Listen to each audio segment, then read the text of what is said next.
समाधान।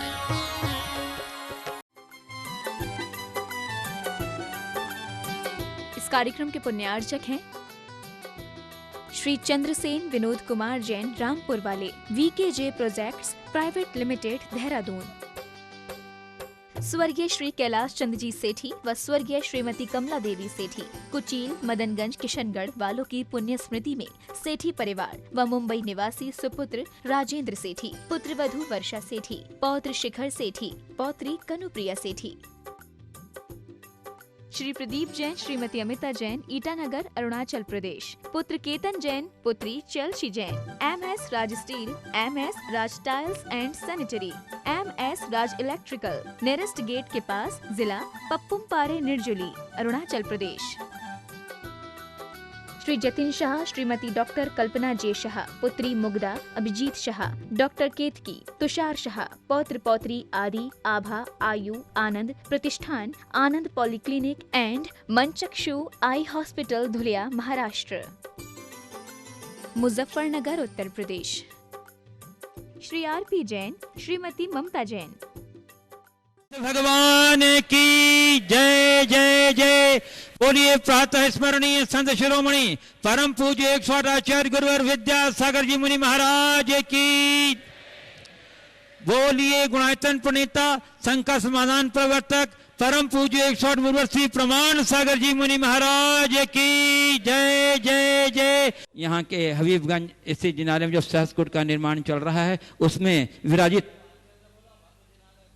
भव्य जिनालय में जो सहस्रकूट जिनालय का निर्माण चल रहा है, पंच बाल्यती और त्रिकाल 24 और उसके साथ सहस्रकूट का निर्माण चल रहा है। उस सहस्रकूट में विराजित होने वाले प्रतिमाओं की स्वीकृति के लिए बहुत उत्साहवर्धक स्वीकृति प्राप्त हो रही है। आज भी हमारे पास कुछ स्वीकृतियां आई हैं, मैं अवश्य उनके नाम के लोग खेरूंगा और आपसे अनुमोद करूंगा कि आप उनकी अनुमोदना अपने तालियों के गड़गड़ाहट के साथ अवश्य कीजिएगा। श्री जयावंत जी, कल्पना जी, विपिन चौधरी, श्री अनिकेत जी, अनमोल जी, अनिशा जी जैन, ज्वाइंट कमिश्नर, निशी सुनील गोधा जी, लालघाटी भोपाल, सुधीर जैन जी, पूजा द्वारा बांगा जी, चौक भोपाल, श्री संजय रीना जैन मलैया, कोहिफीजा भोपाल, श्री नरपत्या परिवार द्वारा राकेश जी, श्री रतन लाल हर्षी जैन, अशोका गार्डन भोपाल, श्री सुनील मनीष सतीश रीना मीना जैन, ईशागढ़, हरिश्चंद गुणमाला, रोहित राहुल गौरव जैन, अहिंसा विहार भोपाल, श्री कस्तूर चंद, मुकेश कुमार जैन, काली टोपी, RK जैन, अभिषेक राज, AD अभिनय आदिराज, 158 जैन नगर लाल घाटी, श्री नंदन सौरभ शोभित, सार्थक सुषमा, ऋचा जैन, रायसेन,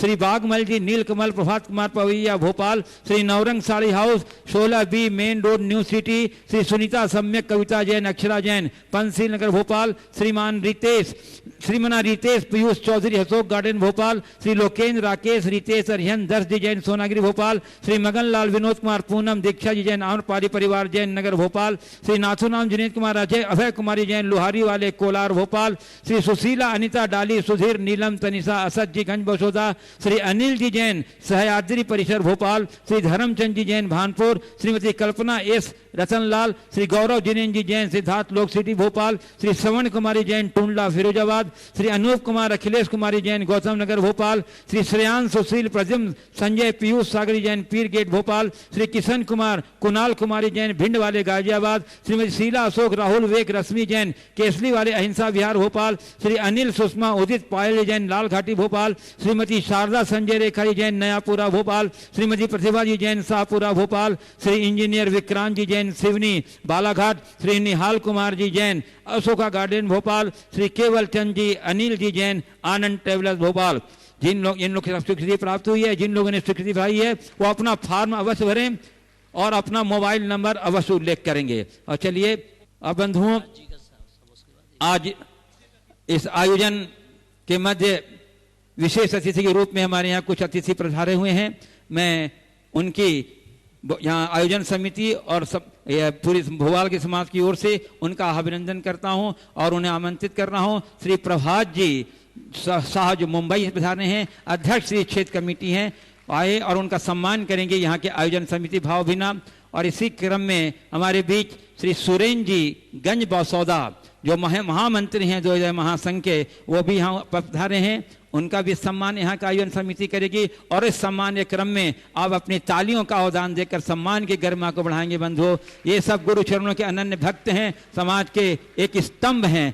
जो हमारे समाज के लिए बहुत अपना तन मन धन सक्रिय रखते हैं, आचार्य श्री के परम भक्त हैं। श्री प्रेमचंद जी प्रेमी कटनी जो देव जय महासंघ के कोषाध्यक्ष हैं। श्री प्रेमचंद जी प्रेमी कटनी जो जीव दया के लिए बहुत उल्लेखित कार्य कर रहे हैं। बंधुओं, सम्मान क्रम चल रहा है। प्रभात जी शाह का सम्मान कर रहे हैं हिमांशु जी, और उनके गले में सद्भावना का दुपट्टा पहना कर सम्मान किया है, और अपनी तालियों की अनुमोदना के साथ इस सम्मान की गरिमा को बढ़ाएं। बंधुओं, ये आयोजन समिति बहुत प्रमुदित है अपने बीच ऐसे विशिष्ट अतिथियों को पा करके। हमारा कर्तव्य बनता है कि हम ऐसे अतिथियों का सम्मान करें। जोरदार कर्तव्य होने से बंधु प्रेमचंद जी कटनी का सम्मान हुआ, हमारे प्रभात जी शाह मुंबई का सम्मान हुआ, और सुरेंद्र जी गंज बसोदा जो महामंत्री हैं देवोदय महासंघ के, जो दीव दया के लिए समर्पित। अच्छा, और प्रभात जी मुंबई जो हमारे तीर्थ क्षेत्र कमेटी के अध्यक्ष भी हैं, और मैं आमंत्रित कर रहा हूं श्री प्रभात जी शाह मुंबई से कि वो कोई अपनी बातें यहाँ उद्गार के स्वरूप में रखेंगे। श्री प्रभात जी शाह मुंबई। त्रय मुनिराज के चरणों में बारंबार नमोस्तु करते हुए हमारे लिए अपार प्रसन्नता का अवसर है कि मैं इस महान दिव्य आयोजन का सहभागी बना। भले ही थोड़े समय के लिए आया, और कोशिश करूंगा कि अंतिम दिन, जैसे महाराज श्री ने बोला 8 अर्घ जिस दिन चढ़ेंगे शायद उस दिन आने का प्रयास करूंगा।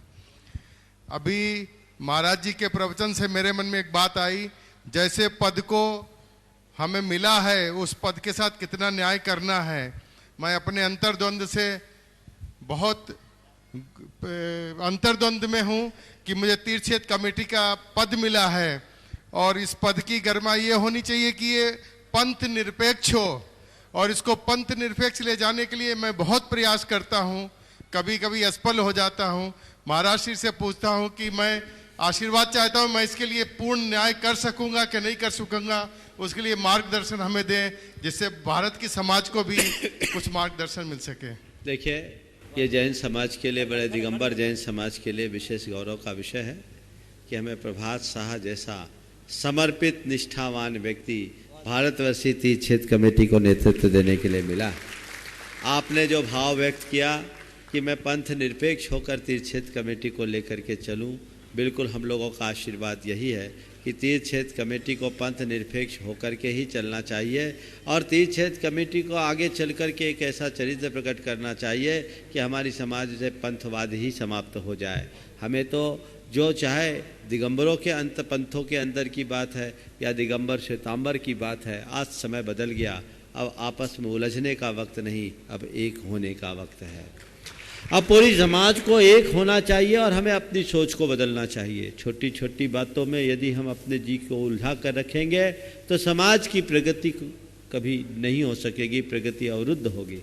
तो इस प्रगति को हमें जारी रखना है। तो आपने जो सोच विकसित की है, मुझे पूर्ण विश्वास है वो साकार होगी, और गुरुदेव का आपको आशीर्वाद है, इसलिए सोचने की कोई बात ही नहीं। समाज के सभी लोगों से मैं तो यही कहूँगा, हमें हर जगह रचनात्मक सहयोग देना चाहिए और सकारात्मक दृष्टि रखनी चाहिए, तभी अच्छे परिणाम आएंगे। समाज ने आपको बड़े भरोसे के साथ इस पद पर बिठाया है, और मुझे पूर्ण उम्मीद है कि आपका कार्यकाल तीर्थ क्षेत्र कमेटी के इतिहास का स्वर्णिम कार्यकाल होगा और एक अच्छा परिणाम देगा। आशीर्वाद दें महाराज जी, मैं न्याय कर सकूं अपने इस पद के। बहुत सुंदर। हाँ। बंधुओं, अभी एक स्वीकृति आई है, वो सहसकुट में प्रतिमा जी के लिए श्री महेश जैन गौ माता सेवक 408/1 महावीर कॉलोनी श्रीगंज भोजपुर क्षेत्र जिला रायसेन। चलिए, और मैं आमंत्रित कर रहा हूँ श्री संतोष कुमार जी सर्राफ भोपाल, और उसके बाद तैयार रहेंगे उनके सुयोग सुपुत्र अनुभव सर्राफ जो राष्ट्रीय प्रचार मंत्री हैं गुणायतन के। नमोस्तु महाराज जी। महाराज जी, जीवन के अंतिम समय में धर्म की आराधना हम कैसे करें ताकि शेष जीवन धर्ममय बन सके, कृपया विस्तार से बताइए। थोड़ा प्रश्न सुधार लो।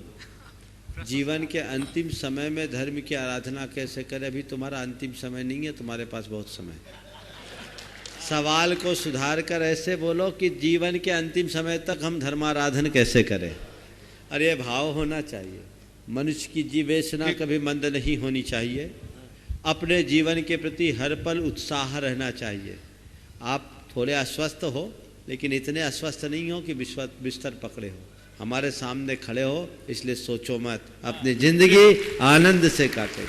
बस एक ही भावना भाव दिन रात मेरे स्वामी ये भावना में भाऊं, देहांत के समय में तुमको ना भूल जाऊं। और आज जैसे लोगों से मैं कहता हूं, जो वृद्धावस्था के इस दौर से गुजर रहे हैं, जो शारीरिक रूप से थोड़े अशक्त हुए हैं, वे एक बात दिमाग में रखे, मेरा तन अशक्त है, मन को अशक्त न होने दे। और अपना समय बैठे बैठे नमोकार में लगाए। और आपके लिए पारस चैनल है, जिनवानी चैनल है, दिन भर खुराक परोसता है, जी भर के आनंद ले, प्रवचन सुने, भावना योग करे, और कार्यक्रम इतने आते हैं। धर्म ध्यान में लगे और घर गृहस्थी के जंजाल और व्यापार व्यवस्था की उलझनों से अपने आप को दूर रखें। यदि इतना आप बना करके चलते हैं तो आपका ये बुढ़ापा आपके लिए वरदान बनेगा और अंतिम समय तक भगवान का नाम लेने का सुअवसर मिलेगा। हाँ बोलिए। जितना अनुभव सर्राफ जो हमारे संतोष जी पुत्र हैं और गुणायतन के राष्ट्रीय प्रचार मंत्री हैं। महाराज श्री चरणों में नमोस्त वंदन पूरे परिवार की ओर से। महाराज श्री, एक मन में बहुत दिनों से जिज्ञासा है कि बेटियां पराई क्यों होती हैं, क्योंकि मेरी 2 बेटियां हैं और मन से लगाव भी बहुत होता है, मगर ये बार बार मन में आता है कि बेटियां पराई क्यों होती हैं। आप आज विस्तार से बताएं।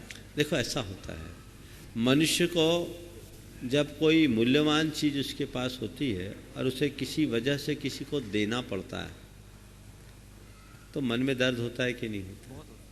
पर ये सोचता अब देना जरूरी है तो ये मान लेता है भैया चलो पराया था दे दिया, इससे मन को संतोष हो जाता है। अपना दिया तो बहुत कष्ट होता है, पराया मान कर दें तो कष्ट में थोड़ी सी कमी रहती, राहत मिल जाती है। शायद इसीलिए बेटियों को पराया माना, क्योंकि इस धरा में वो सबसे मूल्यवान हैं और उसे देना पड़ता है। तो मन भारी ना हो तो बेटी पराया धन है, चिंता मत करो। अगले प्रश्न के लिए मैं आमंत्रित कर रहा हूं ये अलंकार परिवार जो गुणायतन ट्रस्टी हैं और जिन्हें मंडप उद्घाटन का सौभाग्य प्राप्त हुआ था, उनकी ओर से श्रीमती सुगंधी जैन यहाँ प्रश्न रखेंगे। आ जाइए अगला। और उसके बाद तैयार रहेंगे श्री श्रवण कुमार जी जैन, फिरोजाबाद गुणायतन ट्रस्टी। नमोस्तु महाराज श्री। महाराज श्री के चरणों में बारंबार नमोस्तु नमोस्तु नमोस्तु। महाराज श्री, मेरी यह शंका है कि कर्तावादी दर्शन मानते हैं कि कोई ईश्वरीय शक्ति इन सब क्रियाकलापों को नियंत्रण करती है। वह जीव के द्वारा किए गए कर्मों के अनुसार उसकी नियति का निर्धारण करती है। वह अकर्तावादी दर्शनों के अनुसार यह एक स्वचालित प्रक्रिया है। तथापि यह निर्विवाद मान्यता है कि अपने अपने कर्मों का फल सभी जीव भोगते हैं। महाराज श्री, मेरी शंका का समाधान कीजिए। देखिए, आपने दोनों बातें तो कही दी। कर्तावादी अपना सारा कर्तृत्व ईश्वर पर छोड़ देता है और अकर्तावादी उस सारे कृतित्व को स्वयं पर आरोपित करता है। जहाँ तक जैन दर्शन की बात है, जैन दर्शन में ईश्वर को माना गया है पर ईश्वर के कर्तृत्व को नहीं। जैन दर्शन ये कहता है कि हर आत्मा अपने आप में स्वतंत्र है और उसकी अच्छी बुरी प्रवृत्ति ही उसके अच्छे बुरे व्यक्तित्व का निर्धारण करती है। संसार का प्रत्येक पदार्थ अपने अपने स्वभाव से परिणमन करता है और उसी के अनुरूप उसकी सारी परिणतियाँ होती हैं। आगे श्रीमती इंदिरा जैन, टूंडला गुणायतन ट्रस्टी, और उसके बाद तैयार रहेंगे श्रीमती आशा गोधा, न्यायाधीश, परिवार न्यायालय छिंदवाड़ा। श्रीमती इंदिरा जैन, टूंडला। हाँ, नहीं है? हाँ गई। नमोस्तु नमोस्तु नमोस्तु। मैं ऐसी भावना भाती है कि मुझे सिद्धि चक्र विधान हमेशा मिलता रहे। ऐसी क्या भावना भाव? कुछ नहीं करो, ऐसी भावना भाव और जैसे सुनो टिकट बुक करा लो। श्रीमती आशा गोधा, न्यायाधीश, परिवार न्यायालय छिंदवाड़ा, और उसके बाद तैयार रहेंगे श्री अशोक जैन, पॉलिटेक्निक कॉलेज के सीनियर लेक्चरर भोपाल, जिनके अथक प्रयास से यह विशाल परिसर इस आयोजन के लिए मिला है। मंचासीन तीनों ऋषि राजों को कोटिसा नमोस्तु नमोस्तु नमोस्तु। गुरुदेव, हमारा बहुप्रतीक्षित सपना साकार हो रहा है। आपके सानिध्य में प्रथम बार सिद्धि चक्र महामंडल में भाग लेने का अवसर प्राप्त हो रहा है। जिस आनंद की अनुभूति महसूस हो रही है, उस आपका किन शब्दों में आभार व्यक्त करूं। गुरुदेव, वर्तमान में कोर्ट में तलाक की संख्या काफ़ी बढ़ रही है। प्रतिदिन ऐसा कोई दिन नहीं होता जिस दिन तलाक के केस ना आते हों। वैसे तो तलाक के अनेक कारण हैं, पर उनमें से मुख्य कारण जो एक सहनशीलता की कमी, दूसरा इसमें जो नैतिकता की कमी, अहंकार, महत्वाकांक्षा और माता पिता का अनावश्यक हस्तक्षेप। गुरुदेव, हम देखते हैं कि माता पिता अपने बच्चों को दाम्पत्य जीवन सुखी रहे, इस हेतु अनेकों अपनी हैसियत से बहुत ज़्यादा शादी में खर्च करते हैं, हजारों लोगों को बुलाते हैं और इतने सारे लोग उसमें सहभागी होते हैं। लेकिन हम देखते हैं कि विवाह के कुछ समय बाद ही, चंद महीनों में ही ऐसी ऐसी समस्याएं, छोटी छोटी बातों पे समस्याएं शुरू हो जाती हैं और बात तलाक तक पहुंच जाती है। गुरुदेव, उस तलाक की स्थिति में जो सहयोगी होते हैं, वो विवाह से तलाक तक की जो स्थिति होती है वो अत्यधिक त्रासदायी, बहुमूल्य समय, श्रम और पैसे की बर्बादी होती है। लेकिन विवाह में इतने सारे लोग आते हैं, हजारों लोग आते हैं, लेकिन जब इस प्रकार की कोई समस्या होती है तो उन लोगों में से चंद लोग या समाज के कोई व्यक्तियों से भी किसी प्रकार का परिवारजन को अपेक्षित सहयोग प्राप्त नहीं होता, तो वो पुलिस और एडवोकेट्स की मदद से कोर्ट की शरण लेते हैं। स्थिति तब उनकी सलाह पर वर पक्ष के विरुद्ध अनेक केस दर्ज कर दिए जाते हैं। तब जो सुलह की संभावना होती बहुत क्षीण हो जाती है, अंततः उसका रिजल्ट तलाक ही होता है।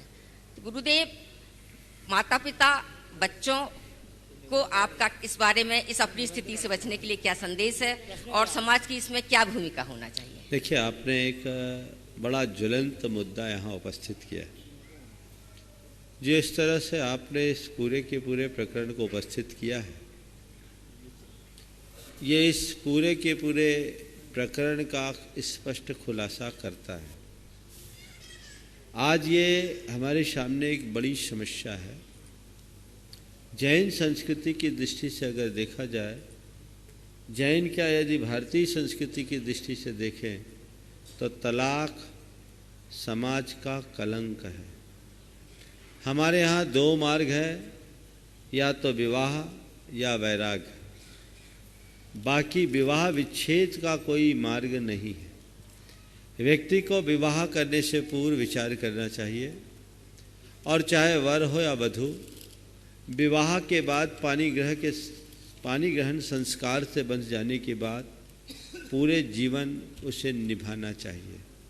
आपने उसके कारणों का उल्लेख करते हुए कहा, सहनशीलता की कमी, नैतिकता की कमी, अहंकार और महत्वाकांक्षा की अधिकता और माता पिता का अनावश्यक हस्तक्षेप। ये सब चीज़ें ऐसी हैं जो मनुष्य को अंदर से कमज़ोर कर रही हैं। हमें इन सब से बचना चाहिए। पर मेरी देखे, इन सब से आगे जो सबसे महत्वपूर्ण है वह है संस्कारों की कमी। संस्कारों की कमी ये एक बहुत ही गंभीर मुद्दा है जिस पर हमें ध्यान देना चाहिए। बेटियों को संस्कार देना चाहिए कि वो किसी भी तरीके से जिस परिवार में जा रही है वहाँ ढले और अपना निर्वाह करे, और बेटों को भी और परिवार में भी ऐसा वातावरण बनना चाहिए कि हमारे घर में अगर कोई कन्या आई है तो बहू नहीं, गृह लक्ष्मी के रूप में आई है, उसे वो स्थान और सम्मान मिलना चाहिए। देखिए, आज संस्कारों का क्या प्रभाव होता है। अभी सिद्ध चक्र महामंडल विधान चल रहा है। मैना सुंदरी की कहानी हम सब ने पढ़ी है, पर मैं आधुनिक युग की एक मैना सुंदरी का उल्लेख आज के संदर्भ में आप सबके बीच करना चाहता हूँ। एक युवक का विवाह तय हुआ, सगाई हो गई। चूँकि वो युवक विदेश में रहता था, भारत आने में 9 महीने का विलंब था। 9 माह बाद उसका विवाह होना था। अचानक उसके किडनी में शिकायत हो गई। सगाई के 3 माह बाद प्रोटीन उसका वेस्ट होने लगा। क्रिएटिनिन का परसेंटेज 7.4 हो गया। डॉक्टरों ने बोला इसकी किडनी प्रभावित हो गई है, इलाज होगा, और कुछ कह नहीं सकते। उस लड़के ने सबसे पहले अपनी भावी पत्नी को ये संदेश दिया कि मेरी शारीरिक स्थिति आज ये हो गई है और मैं लगता नहीं कि मैं विवाह के लायक हूँ, इसलिए मेरा तुमसे निवेदन है कि अब मेरे इस विवाह को तुम स्वीकार मत करो और अपने भविष्य को सुरक्षित रखने के लिए किसी भी योग्य व्यक्ति को अपना जीवन साथी चुन लो। लड़के ने ये बात की और लड़के के माँ बाप ने भी लड़की के माता पिता को ये बात पहुंचा दी। लड़की को जब ये बात लड़के ने बताई तो लड़की ने तो एक ही बात कहा कि भारत की संस्कृति में किसी स्त्री का एक ही पति होता है, मैंने आपको अपने मन से पति मान लिया है तो जीवन की आखिरी सांस तक आप ही मेरे पति होंगे। मैंने आपको अपने मन से अपना पति मान लिया है, जीवन की आखिरी सांस तक आप ही मेरे पति होंगे, अब उसमें मैं कोई कॉम्प्रोमाइज़ नहीं करूंगी। उसने तो सोचा मैं घर वालों को बताऊं नहीं, पर लड़के के माँ बाप ने लड़की के माता पिता को सत्य बताना उचित समझकर जब बताया तो लड़की के माता पिता लड़की पर तरह तरह का दबाव डालना शुरू कर दिए कि नहीं तुम इस संबंध को तोड़ो, लेकिन लड़की टस से मस नहीं हुई। वो कहा ठीक है, मेरे नसीब में यही है तो यही है, अगर मेरा और मेरे पति का साथ होना होगा तो होगा, इस जीवन में तो अब किसी दूसरे पति की मैं कल्पना भी नहीं कर सकती। और लड़की को ऐसी वैसी नहीं थी, IIT पास लड़की थी,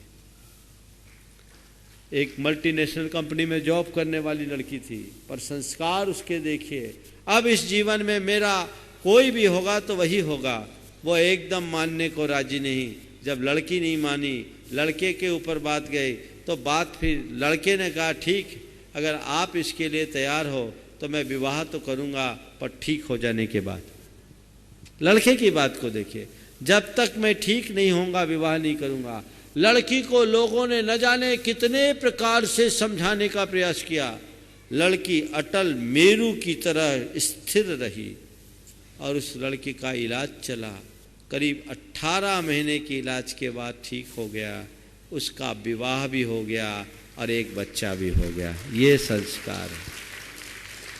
संस्कार मजबूत कीजिए तभी समस्या का हल होगा। आजकल ये संस्कार खत्म हो गए, सहिष्णुता का और उदारता का अभाव होता जा रहा है। कर्म सिद्धांत पर तो अब किसी का श्रद्धान बचा ही नहीं। अब पहले माँ बाप बेटी को विदा करते समय कहते थे बेटी अब जो है और एडजस्ट करके रहना, और अब कहते हैं ज़्यादा दब के मत रहना, कुछ है तो हम हैं। ये उल्टी तालीम है, ये उल्टे संस्कार हैं। ऐसी स्थिति में कोई भी अच्छा परिणाम नहीं आ सकता।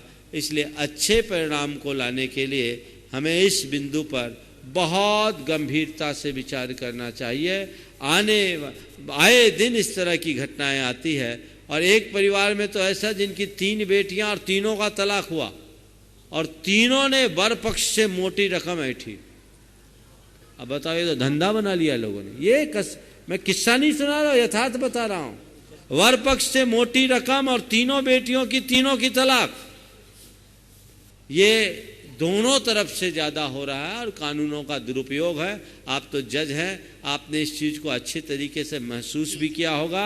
ये समाज के लिए कलंक है, समाज को इसमें आगे आना चाहिए और ऐसे लोगों को हमें सामाजिक मान्यताएं नहीं देनी चाहिए। Shri Manoj Jain Chhawra Jaipur Gunayatan trustee, Shri Manoj ji Jain Chhawra Jaipur Gunayatan trustee. उसके बाद तैयार रहेंगे श्री मनोहर लाल जी टोंगिया अध्यक्ष मुनि संघ सेवा समिति भोपाल। मुनिषी के चरणों में त्रिकाल नमोस्तु। यह कहा जाता है कि व्यक्ति के जन्म के समय पर ही उसकी मृत्यु का दिन एवं समय निश्चित हो जाता है, परंतु क्या इस भाव में किए गए कर्मों के परिणामों से उसकी मृत्यु के समय एवं तिथि में कोई परिवर्तन संभव है? कृपया समाधान दीजिए।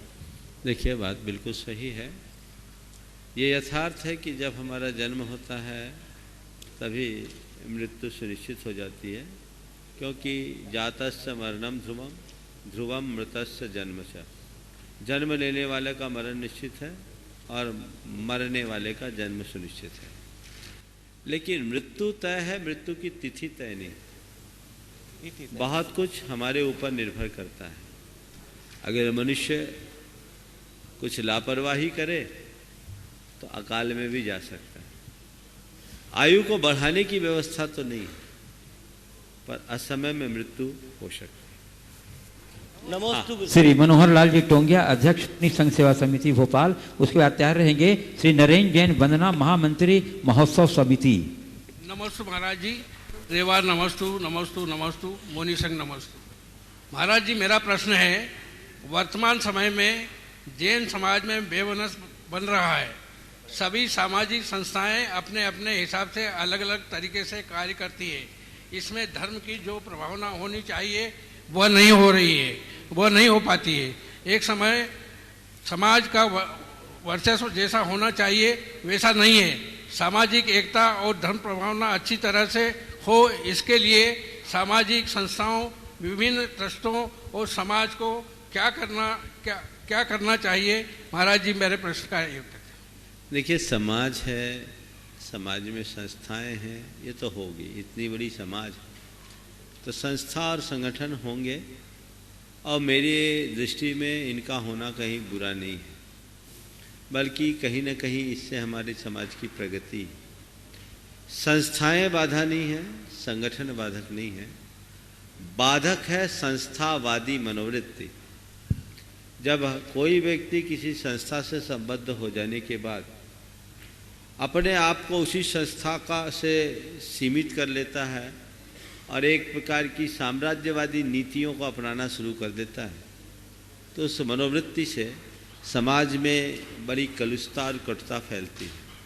हमें खुला हृदय रखना चाहिए, उन्मुक्त विचार रखना चाहिए, और खुले हृदय और उन्मुक्त विचार के साथ समाज में सबको लेकर के चलना चाहिए। हर व्यक्ति अपनी संस्था के साथ जुड़े, काम करे, और दूसरी संस्थाओं के साथ जहाँ तक बने रचनात्मक सहयोग का भाव रखे। संस्थाओं में राजनीतिक भाव नहीं होना चाहिए, बल्कि सामाजिक सौहार्द का भाव होना चाहिए। और यदि ये सोच बन गई तो आज भी हम समाज की स्थिति को बहुत सुंदर बना सकते हैं। श्री नरेंद्र जैन बन्ना महामंत्री महोत्सव समिति, उसके बाद कह रहे थे श्री रवीन जैन पत्रकार शुद्धधार महोत्सव समिति। मुनि संघ के चरणों में नमोस्तु। महाराज श्री, मेरी जिज्ञासा है, जैन धर्म के कई पंथ बन गए, दिगंबर, श्वेतांबर, तारणपंथी, मूर्ति पूजक आदि आदि, जबकि विदेश में रहने वाले जैनों में इसका ज़्यादा प्रभाव नहीं है। महाराज श्री, क्या ये सब पंथ एक हो सकते हैं? सभी को एक करने का प्रयास हमें क्या करना चाहिए? साथ ही आपसे निवेदन है कि आगामी दिनों में जनसंख्या का पुनः प्रारंभ होने जा रहा है, इसलिए ये भी आवश्यकता है कि हम सब एक हों और मात्र जैन ही लिखें। देखिए, ऐसा है, पंथ कभी एक नहीं हो सकते। एक होते तो पंथ बनते क्यों? जितने भी पंथ हैं सबकी अपनी अपनी आस्थाएं, समझ गए? पंथ एक नहीं हो सकते, और पंथ को एक करने का प्रयास करना मेरी राय में किसी भी अर्थ में अर्थकर नहीं है, क्योंकि पंथ कभी एक होंगे नहीं। सब अपनी अपनी आस्थाएं से जीते हैं। अलग अलग पंथ हो, कोई दिक्कत नहीं। पंथवाद से बचे। यदि पंथवाद से हम बच जाते हैं तो समाज आज भी अपने पूर्ण प्रभाव और प्रताप को प्राप्त कर सकती है। मैं आपसे एक सलाह देता हूं, पंथ को एक करने की बात बंद करो, पंथी को एक कर दो। पंथी एक हो सकते हैं और पंथी एक हैं, इसमें कोई संशय भी नहीं है। जब जब समाज में ऐसी कोई बात आई है, सकल जैन समाज ने सारे मतभेदों को बुलाकर एक मंच पर आकर के अपना काम किया, और इसका उदाहरण धर्म बचाओ आंदोलन बना, जब संलेखना संथारा को लेकर समाज के ऊपर एक उपसर्ग आया। ये हमारी एकता का द्योतक है और हमें ऐसा एकत्व बना करके रखना चाहिए। इसलिए आप पंथ को भले मत बदलो, पर एक दूसरे के पंथ को थोपने की कोशिश मत करो। पंथ सहिष्णु बनो। और मैं अक्सर कहता हूँ, पंथ नहीं पथ देखो। कोई दिगंबर श्वेतांबर है, कोई तेरापंथी बीचपंथी है, मूर्ति पूजक स्थानकवासी है, या कोई है, वो सब अपने मंदिर और पूजा स्थल के भीतर है, बाहर जो हैं सब जैन हैं। ये सोच लेकर के चलनी चाहिए, और यही सोच समाज के सर्वतोमुखी विकास का आधार बनेगी। हमें यही लेकर चलना चाहिए। जहाँ तक जनसंख्या की बात है, जनगणना प्रारंभ होने वाली है। 2021 फरवरी में जनगणना विशेष रूप से प्रारंभ होगी, और 2020 1 अप्रैल से उसकी प्रारंभिक गणना जिसमें पारिवारिक सदस्यों का डिटेल होगा। आप सब में एक जागरूकता होनी चाहिए। समय पर मैं इसको फिर से कहूँगा, बीच में जनगणना अभियान छेड़ा गया, काफ़ी अच्छी उसमें लोगों ने अपनी प्रविष्टियाँ दी। लगभग 3 लाख परिवार से ज़्यादा लोगों की सूची अपने पास उपलब्ध है। लेकिन वर्तमान स्थिति को देखते हुए यही है कि जो जनगणना होगी उसमें आपकी भागीदारी होना है। केवल जैन लिखने से काम नहीं चलेगा। अब की बार जनगणना में आप खुद भागीदार बने और जो जनगणना कर्मी आपके घर आए आप उसके ऊपर न छोड़े, खुद अपने सामने जनगणना कराएं और धर्म के कॉलम की जब बात आए तो उसमें कोड नंबर 6 डालें। आप जैन भी लिख दीजिएगा और 6 नंबर नहीं लिखिएगा तो आपकी जैन में गणना नहीं हो सकेगी। इसके विषय में हमने प्लान कर रखा है। अभी से ज़्यादा आप लोगों को जगाने का औचित्य मुझे नहीं दिख रहा है।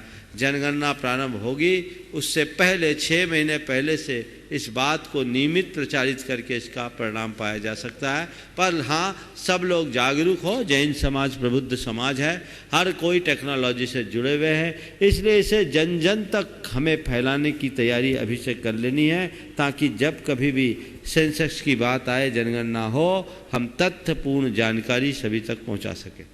श्री रविंद्र जैन पत्रकार सूत्रधार महोत्सव समिति और उसके बाद तैयार रहेंगे श्री अरविंद जैन सुपारी संयोजक महोत्सव समिति। नमस्ते महाराज। महाराज मैंने तो कई बार सवाल पूछे हैं लेकिन आज ममता का मन है कि वो सवाल पूछना चाहती है तो मैं माइक उनको बहुत बढ़िया, ठीक है, पटरी तभी बैठेगी। हाँ। चरणों में नमोस्तु नमो। महाराज श्री बिल्ली का रास्ता काटना और घर से निकलते समय छींक आना, घर से बाहर जाने के बाद घर में झाड़ू लगाना, ऐसे टोटकों के बारे में जैन धर्म क्या कहता है? इसे मानना चाहिए या नहीं? एक बार मुझसे किसी ने पूछा, महाराज मैंने सुबह सुबह गधा देख लिया, मेरा दिन कैसा जाएगा? सुबह सुबह गधा देख लिया, मेरा दिन कैसे बीतेगा? हमने बोला तुम्हारा तुम जानो, पर उसका तो बुरा बीतेगा, उसका दिन भर खटना पड़ेगा। देखिए, ये शकुन शास्त्रों में उल्लेख है, पर इसको लेकर बहुत ज़्यादा अंधविश्वास नहीं रखना चाहिए। एक विशेष बात आप सबसे कहता हूँ, शकुन शास्त्रों में भी ये बताया है कि पहली बार जब कोई अपशकुन हो तो 8 उच्छ्वास तक रुक जाइए, दूसरी बार हो तो 16 और तीसरी बार हो तो 24 और उससे ज़्यादा हो तो अपना काम रोक दीजिए। यानी वहाँ फ्लेक्सिबिलिटी तो है। बिल्ली ने रास्ता काटा इसलिए गलत नहीं है, ये एक संकेत है कि कुछ गलत हो सकता है, इसलिए उस समय काल को टाल दीजिए। और जब मैंने शकुन शास्त्र पढ़ा तो देखा कि बिल्ली से ज़्यादा तो कुत्ते का है। कुत्ते के इतने सारे विधान बताए हैं कि पढ़ने के बाद मैंने सोचा नहीं पढ़ा होता तो ज़्यादा अच्छा। आप चल रहे, सामने से कुत्ता रोटी लेकर के आ रहा है तो अच्छे वाले 1-2 बता देता हूँ, खराब वाले नहीं। आप चल रहे हैं और सामने से मुंह में कुत्ता रोटी लेकर आ रहा है तो यह आपकी पूर्ण सफलता का द्योतक है। समझ गया? ऐसे बहुत सारी है। कान खुजा रहा है तो अलग फल है, दायां कान खुजा रहा है तो अलग है, बायां कान खुजा रहा है तो अलग है, अपना शरीर धुन रहा है तो अलग है। ये बहुत सारी चीज़ें हैं। तो शकुन शास्त्र है, इसमें पक्षियों का, पशुओं का बहुत सारा है। एक निमित्त शास्त्र के अंतर्गत इसको लिया गया है, पर उनमें भी जैसा मैंने बोला कोई अपशकुन होता है तो 8 उच्छ्वास रुकने की कहा। तो मैं आप सबसे कहता हूँ कभी ऐसा हो तो भगवान का नाम ले लो, 9 बार नमोकार मंत्र पढ़ लो और आंख मूंद के आगे बढ़ जाओ। श्री अरविंद जैन सुपारी संयोजक महोत्सव समिति और उसके बाद तैयार रहेंगे श्री पवन जी जैन सुपर मंच एवं पंडाल प्रभारी महोत्सव समिति। नमोस्तु महाराज जी, नमोस्तु। पहले तो महाराज जी हम 5 मुनिराजों के प्रति, परम पूज्य गुरुवर आचार्य श्री के प्रति कृतज्ञता जाहिर करते हैं कि हम भोपाल वासी बरसों से ये भावना बनाए हुए थे कि सिद्ध चक्र मंडल विधान भोपाल में हो, और वो आपके आशीर्वाद से, गुरुजी के आशीर्वाद से हम पूरे भोपाल वासियों की मनोकामना पूर्ण हुई है। महाराज श्री, मेरा ये प्रश्न था कि जैन समाज कर्म प्रधान समाज है और आजकल ज्योतिष का और वास्तु का महत्व बहुत बढ़ गया है, जिसके नाम पर ज्योतिष लोग हमें डराते भी हैं, हमसे पैसा भी कमाते हैं। हम इसे कितना स्वीकार करें और इससे कैसे बचें? देखो, ऐसा है एक बार मुझसे किसी ने पूछा कि महाराज ज्योतिष के विषय में आपकी क्या धारणा है? ज्योतिष के विषय में आपकी क्या धारणा है? मैंने कहा मेरा ज्योतिष पर विश्वास है, ज्योतिषियों पर नहीं। समझ गए? मैं ज्योतिष पर विश्वास करता हूँ, ज्योतिषियों पर नहीं। ज्योतिष ऐसे एक विज्ञान है जिसके आधार पर चाहे ज्योतिष हो या वास्तु, दोनों विज्ञान से जुड़े हुए हैं। पहले ज्योतिष की चर्चा कर लूँ, फिर वास्तु की भी थोड़ी सी चर्चा करूँगा। ज्योतिष विज्ञान कैसे, इसे समझिए। हमारा जो शरीर है वो पंच तत्वों से निर्मित है। ये पंच तत्वों का एक रासायनिक समीकरण बनता है जिससे हमारे शरीर के रसायन जुड़े हैं, और हमारे आत्मा और कर्मों का जो संबंध है वह भी एक प्रकार का रासायनिक संबंध है। तो शरीर के तत्वों के रसायन से हमारे कर्मों का रसायन प्रभावित होता है। ये दोनों एक दूसरे से जुड़े हुए हैं, क्योंकि आत्मा प्रदेश और शरीर एक दूसरे में रमे हुए हैं। अब ब्रह्मांड में ऐसा कहा जाता है, यत पिंडे तद ब्रह्मांडे। जो पिंड में है, शरीर में, वही ब्रह्मांड में है। यानी एक ब्रह्मांड बाहर है, एक ब्रह्मांड हमारे भीतर है। ब्रह्मांड के तत्व और हमारे शरीर के तत्वों का समीकरण हमारे कर्म स्थिति को प्रभावित करता है। तो ब्रह्मांड के तत्वों को सबसे ज्यादा प्रभावित करता है ये सौर मंडल, जो ऊर्जा के स्रोत हैं। वे गतिशील रहते हैं, अपना उनकी गति, उनका चार क्षेत्र सब नियत है। वो अपने तरीके से मूव करते हैं और उनके मूवमेंट से ब्रह्मांड के तत्वों में परिवर्तन होता रहता है। ब्रह्मांड के तत्वों में परिवर्तन होता है और उस घड़ी हमारे शरीर के तत्वों से जब सामंजस्य टूट जाता है तो हमारे अंदर के रसायन बदलने लगते हैं। उससे हमारे कर्मों की केमिस्ट्री बदल जाती है, और कर्मों की केमिस्ट्री बदल जाती है तो उससे हमारा जीवन प्रभावित होता है। अतीत के दिव्य ज्ञानियों ने इसके आधार पर एक विज्ञान विकसित किया जो ज्योतिष विज्ञान के नाम पर विकसित हुआ। उनने देखा कि देखो, ब्रह्मांड के तत्व और शरीर के तत्व को जानना है तो ये सौर मंडल का चाल फिक्स है, इनके मूवमेंट को पकड़ो और ये देखो ये कौन सा जातक कब जन्म लिया, उस जन्म लेने वाले के शरीर में किस प्रकार के तत्वों की प्रधानता हो। बहुत सूक्ष्मतम विश्लेषण, उसके हिसाब पर एक होरास्कोप बना लिया और उसके आधार पर व्यक्ति के संपूर्ण भावी जीवन का विश्लेषण किया जाने लगा। ये ज्योतिष का विज्ञान था, लेकिन इसमें ढकोसला आ गया। लोगों ने ग्रहों को पूजना शुरू कर दिया। ग्रह नक्षत्र हमारा कुछ नहीं बिगाड़ते हैं, ये तो कर्म का संबंध है। हम अपनी भाव दशा को बदले तो काफी कुछ परिवर्तन कर सकते हैं, लेकिन लोगों ने उनको पूजना शुरू कर दिया और इसके नाम पर ढेर सारे टोटकेबाजी भी आने लगे। आज काल सर्प योग आदि के नाम पर न जाने कितना कितना लोगों को लूटा जाता है। तो ये गड़बड़ है। सही ज्योतिषी यदि सही बात बताता है तो ज्योतिष आलम्बनी है। ज्योतिष का आध्यात्मिक प्रयोग भी किया जा सकता है। ज्योतिष के माध्यम से अपने भावी को जानकर, अपने फलित को जानकर व्यक्ति अगर अपने वर्तमान को सुधारे तो भविष्य में काफी कुछ परिवर्तन भी कर सकता है। ज्योतिष का मूलभूत सिद्धांत ये है, लेकिन जब से टोटकेबाजी आ गए पूरा ज्योतिष का विज्ञान बदनाम हो गया। एक ज्योतिषी था, वो तोते के माध्यम से लोगों का भविष्य बताता था। एक रोज 3 बज गए, एक भी ग्राहक नहीं आया। उसने सोचा आज मैं अपना भविष्य देख लूं। लोगों का भविष्य तोते के माध्यम देखा ना, तोता कार्ड निकालता है तो तोते से भविष्य देखा बताता था। एक रोज 3 बज गए, एक भी ग्राहक नहीं आया। हैरान परेशान बोला आज मैं अपना भविष्य देखूं। तोते को निकाला, तोते ने कार्ड निकाला, देखा उसमें लिखा था बदमाशी का धंधा बंद करो। समझ गए ना? तो ज्योतिष के संदर्भ में उतना ही समझना चाहिए।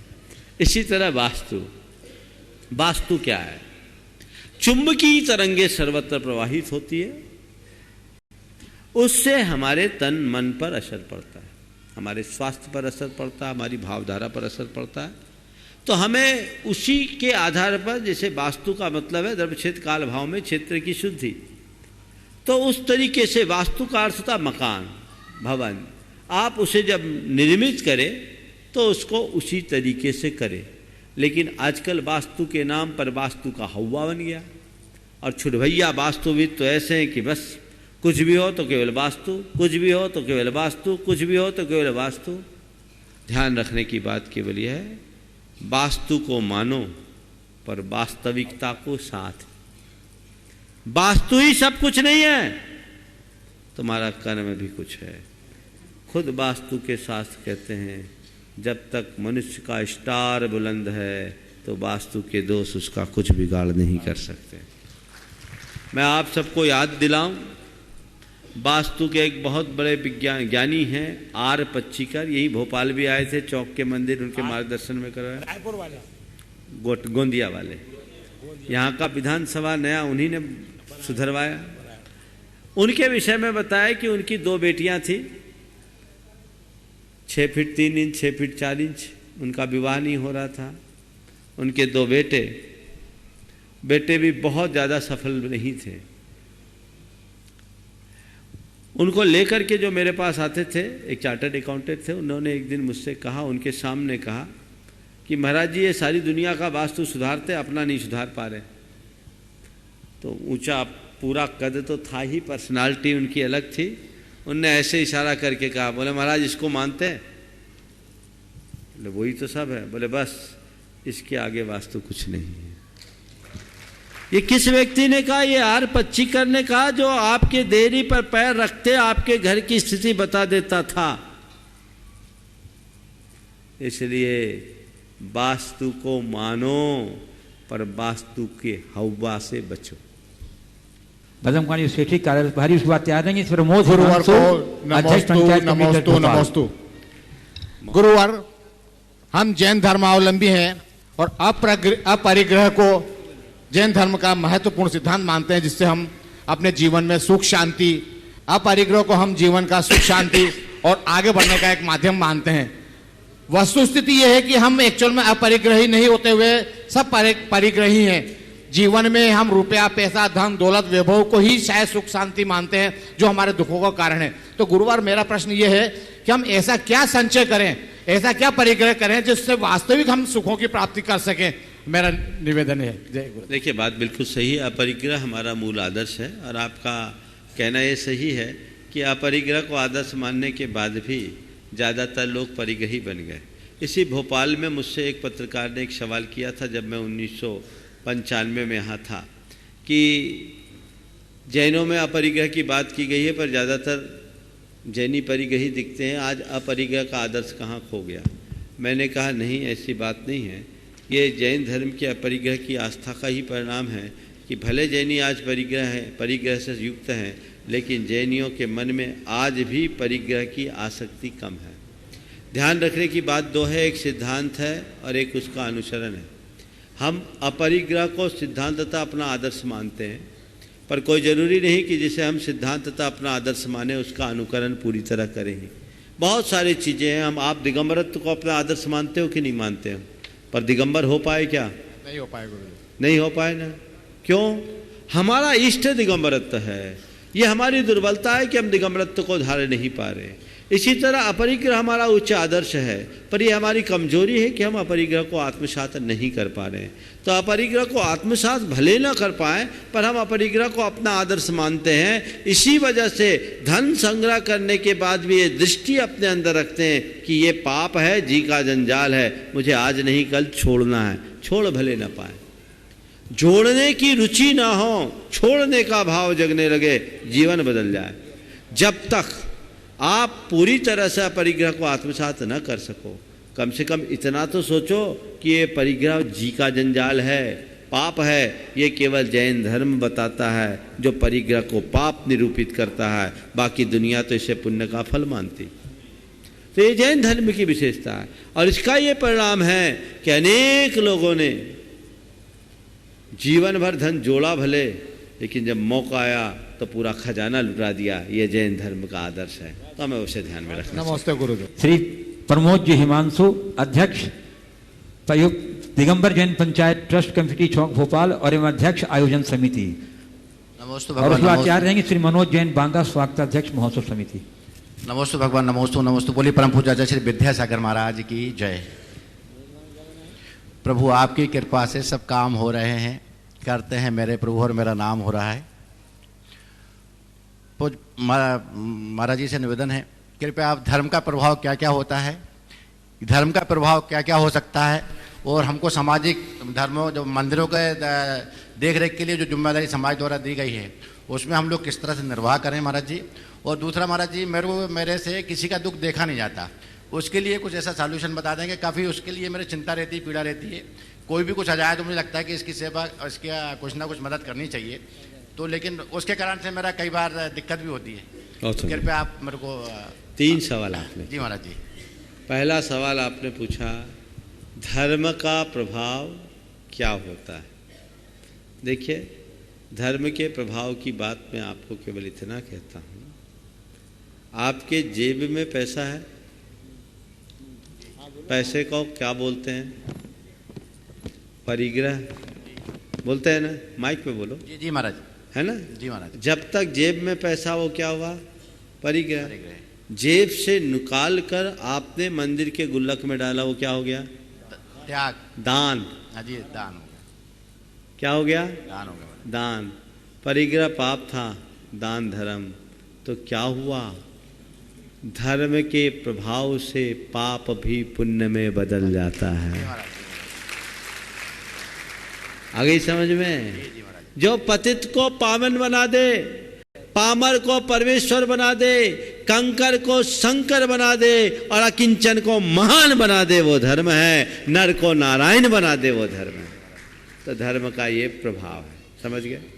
दूसरी बात आपने की, जिन्हें सामाजिक दायित्व का निर्वाह करना है वे क्या करें जिससे उन्हें कोई दोष न लगे। देखिए, जो भी सामाजिक और धार्मिक गतिविधियों का संचालन करते हैं, चाहे वो पंचायतों से संबद्ध हो, ट्रस्टों से संबद्ध हो या अन्य सामाजिक संगठनों से, उनकी सबसे पहली जवाबदारी तो ये है कि अगर किसी मंदिर पूजा स्थल से जुड़े हैं तो उनके रख रखाव, उनकी पूजा आराधना और वहाँ आने वाले लोगों के धर्म ध्यान में कोई बाधा ना हो, इसे सुनिश्चित करें।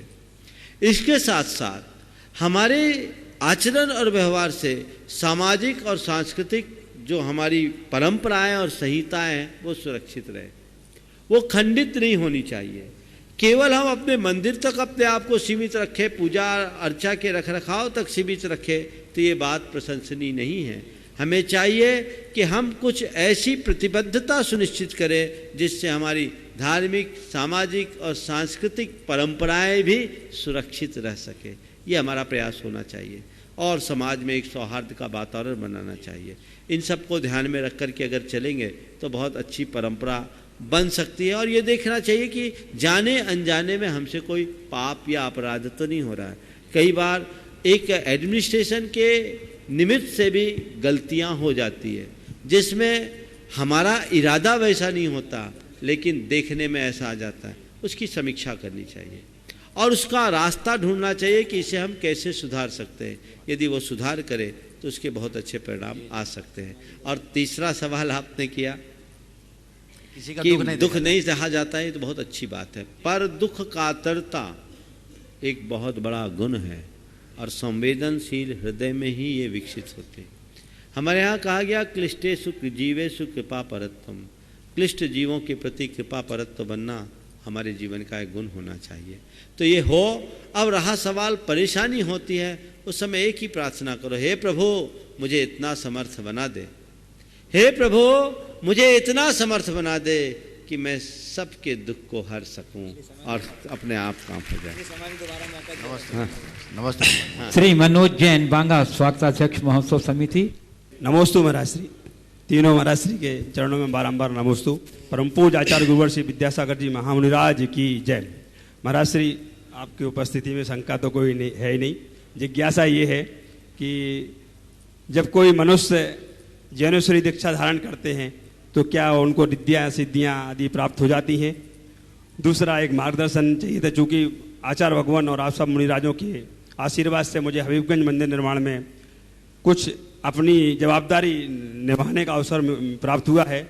उसमें हम ऐसा क्या करें कि उस मंदिर के निर्माण में अपनी महती भूमिका निभाते हुए उसका जल्द से जल्द निर्माण कर सकें, ऐसा मार्गदर्शन देने की कृपा करें। लेकिन सबसे पहली बात, जैनेश्वरी दीक्षा के बाद विद्याएं और सिद्धियों की प्राप्ति हो जाती है क्या? देखिए, विद्या और सिद्धियां हो या ना हो, हमारे शास्त्रों में तो ये बताया है कि मुनि बनने के पूर्व अगर विद्याएं हैं तो उसे त्याग करके मुनि दीक्षा लेना चाहिए। एक विद्याधर कोई मुनि बनता है तो अपनी सारी विद्याओं को पहले विद्याओं का परित्याग करता है, तब मुनि बनता है। जहाँ तक मुनि के साथ सिद्धियों की रिद्धियों की बात है, वो तपो विशेष से प्रकट हो जाती है, लेकिन वो उनके पीछे भागती है, वो उनकी तरफ कभी झांकते नहीं। मैं गुरुदेव का एक प्रसंग आपको बता रहा हूँ।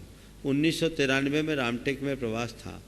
एक तांत्रिक आए, बड़े हाई प्रोफाइल तांत्रिक थे। उनके साथ जो लोग थे वे सब हाई प्रोफाइल लग रहे थे, जिसको आपकी शब्दावली में कहूँ 5 स्टार।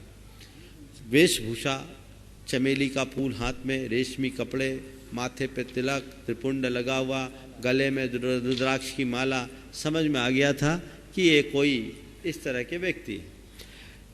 गुरुदेव के कक्ष के बाजू में मैं रहता था। वो गुरुदेव के दर्शन करने के लिए गए, 10 मिनट बैठे रहे। महाराज ने नज़र उठा करके भी नहीं देखा। उसके बाद वो मेरे पास आए। उन्होंने कहा, बाबा तो बहुत पहुँचे हुए, बाबा तो बहुत पहुँचे हुए। मैंने कहा, क्या कहना चाह रहे? बोले, महाराज बाबा जिन शक्तियों के पीछे हम रात दिन लगे रहते हैं वो इनकी इर्द गिर्द पड़ी है, वो उधर देखते तक नहीं है। समझ गए? तो ये वाकया था। तो ऐसी स्थितियाँ बनती है, इस पर हमें ध्यान देना चाहिए और उनकी तरफ ज़्यादा लगना नहीं चाहिए। हम सिद्धि के लिए मुनि नहीं बने हैं, शुद्धि के लिए मुनि बने हैं। हमें यह ध्यान रखना चाहिए, हमारी शुद्धि और विशुद्धि बनी रहे, इसी में हमारे जीवन की उपलब्धि है। दूसरा सवाल आपने कहा कि हबीबगंज के मंदिर के निर्माण की बात। बिल्कुल, आज सुबह भी मैंने कहा था, हबीबगंज गुरुदेव की दीर्घ दृष्टि की बहुत अच्छी परिणति है, दीर्घ दृष्टि का एक बहुत अच्छा परिणाम है।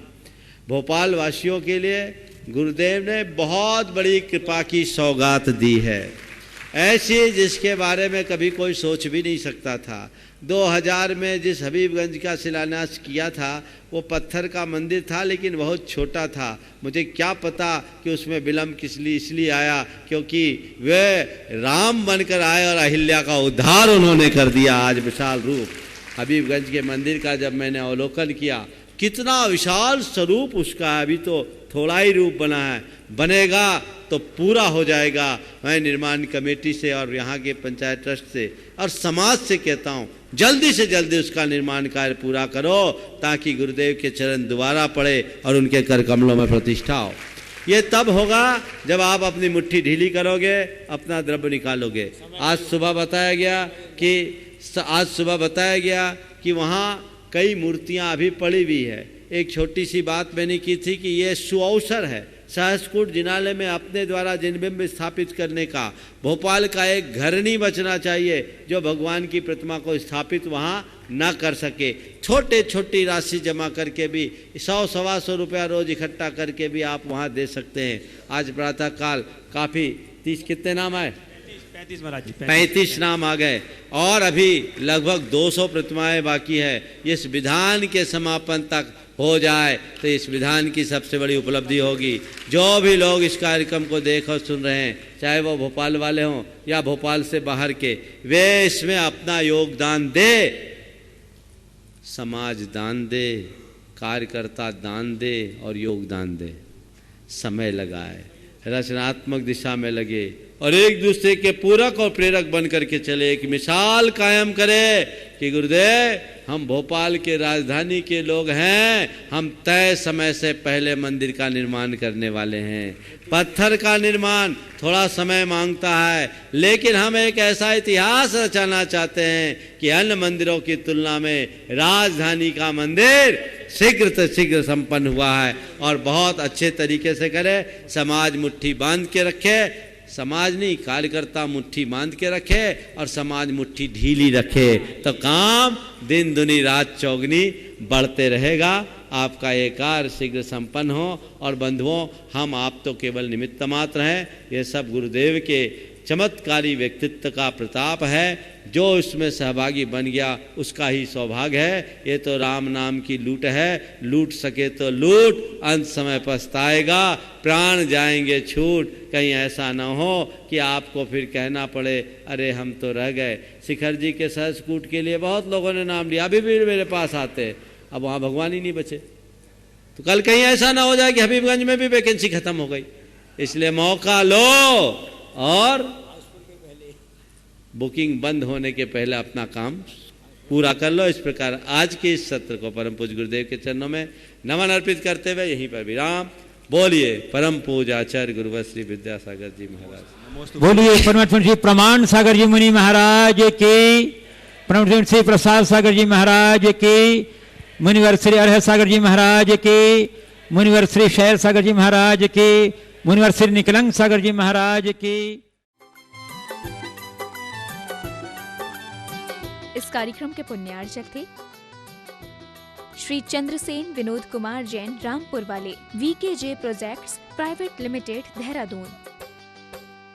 स्वर्गीय श्री कैलाश चंद्र जी सेठी व स्वर्गीय श्रीमती कमला देवी सेठी, कुचील, मदनगंज, किशनगढ़ वालों की पुण्य स्मृति में सेठी परिवार व मुंबई निवासी सुपुत्र राजेंद्र सेठी, पुत्र वधू वर्षा सेठी, पौत्र शिखर सेठी, पौत्री कनुप्रिया सेठी। श्री प्रदीप जैन, श्रीमती अमिता जैन, ईटानगर, अरुणाचल प्रदेश। पुत्र केतन जैन, पुत्री Chelsea Jain. MS Raj steel, MS Raj tiles and sanitary, MS Raj electrical, nearest gate के पास, जिला पप्पुमपारे, निर्जुली, अरुणाचल प्रदेश।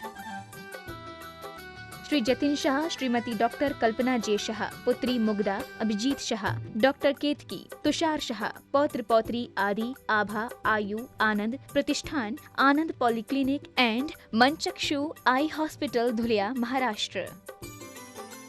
मुजफ्फरनगर, उत्तर प्रदेश। श्री RP जैन, श्रीमती ममता जैन।